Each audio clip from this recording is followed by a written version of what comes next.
Bonjour, en direct du quartier général Frères aujourd'hui pour la réunion du Club de l'Ours. Invité Patrice Verchères, député du Rhône. Monsieur le député, bonjour. Bonjour. Et donc aujourd'hui, vous étiez particulièrement en situation puisque nous avons abordé les questions de renseignement et vous êtes l'un des parlementaires en pointe sur ce sujet depuis de nombreuses années.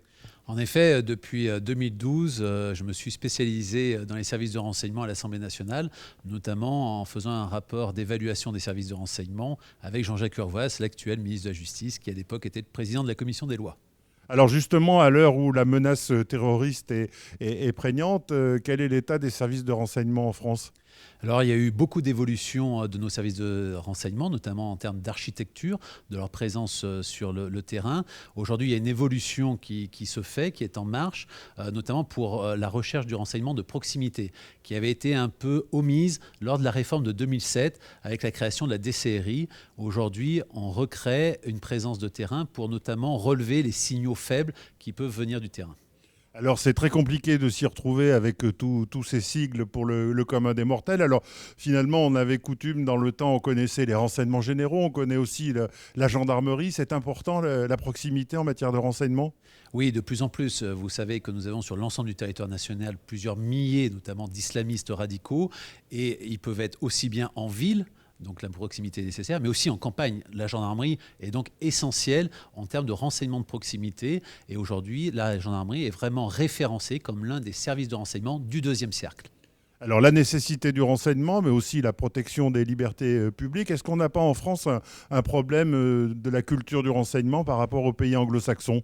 Oui, tout à fait. Les pays anglo-saxons ont toujours mis en avant leur service de renseignement comme un service noble pour la cause de la défense de leur pays, mais aussi des intérêts de leur pays. En France, on a toujours vu les services de renseignement par le prisme des barbouzes. Or, ce n'est pas uniquement des barbouzes, et ça l'est de moins en moins. Ce sont vraiment des services de renseignement nécessaires contre la lutte antiterroriste, mais aussi en termes économiques. Et puis ce matin, devant les membres du Club de l'Ours, vous avez également insisté sur la dimension du renseignement en matière économique.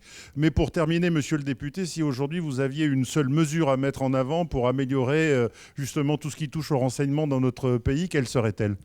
Elle serait surtout de mettre en place un vrai directeur national du renseignement qui fasse non seulement de la prospective pour voir ce que seront demain les services de renseignement, mais aussi permettre de donner les bonnes données justement à l'exécutif pour prendre des bonnes décisions. Et là, ça manque encore un petit peu. Il y a un coordinateur national du renseignement qui existe au niveau de la présidence de la République, mais je pense qu'il faut probablement voir la création à terme d'une agence qui regrouperait l'ensemble de nos services de renseignement et qui pourrait déjà cibler davantage les choses.